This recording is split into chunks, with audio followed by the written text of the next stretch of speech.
yeah. That was interesting. I just pictured some like, I don't know,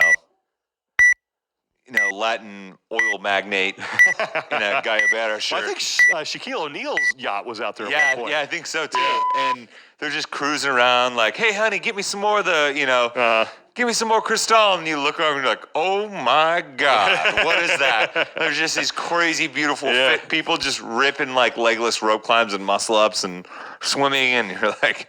And here's another thing where I want to give them credit. That final day, we had a weather system move through, and they had to push the schedule way back, which throws a giant wrench into things as far as the competition and the broadcast. And we were in a holding pattern for most of the day, not knowing what we wanted to do.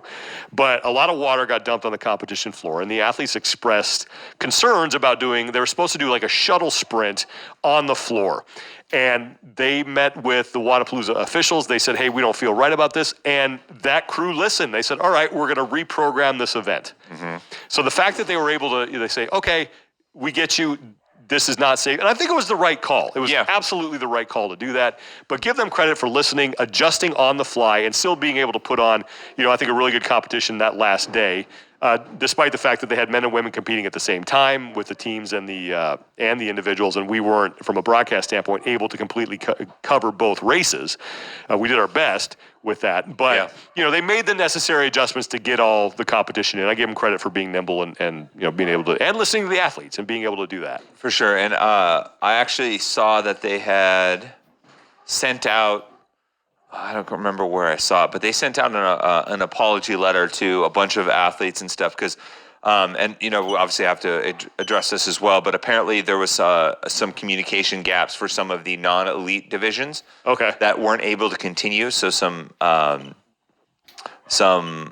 I actually don't know the full extent of it, but there were divisions that didn't get to continue after the weather delay, obviously. Mm-hmm. And there was some communication stuff that slipped through the cracks. But I do know that they did send out an apology letter today, basically saying, thanking everyone, addressing that there was a big communication gap, and that there was some mistakes and things that they made, and that they got kind of caught up with the weather and stuff like that, and that they're going to be, they're hoping that people give them a chance to address that next year. So I think that's important. Obviously, being able to run an event like that at scale is incredibly difficult. Oh, yeah. And, it was funny. I was talking to Matt Fraser afterwards, and he was saying how people were going, why isn't this on time? Why isn't that? And he's like, have you ever tried to arrange dinner with 6 friends?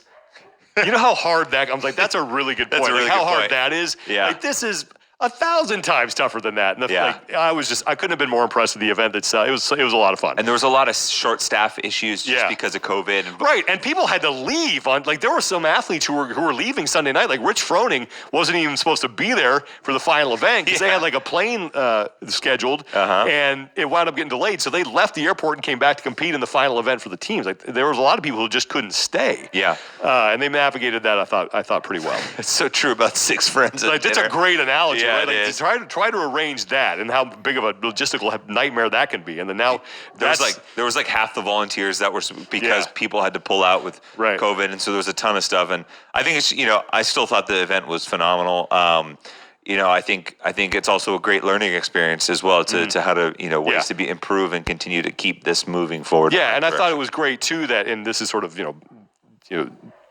tooting our own horn, but I thought it was great that they finally had a free broadcast that really, I thought, did a good job of showing people the scope, the setting, capturing the environment, what it was like to be there, and I'm glad that we got to be a part of it. Like it was a lot of fun, and there's certainly some things where we could get better, and there were issues with, especially on the final day, and this was no one's fault because they had to push things. They had to push things back so much, and things got hectic. Like we didn't have lane assignments or heat sheets, so we're doing our best to try to identify people. That got a little hectic.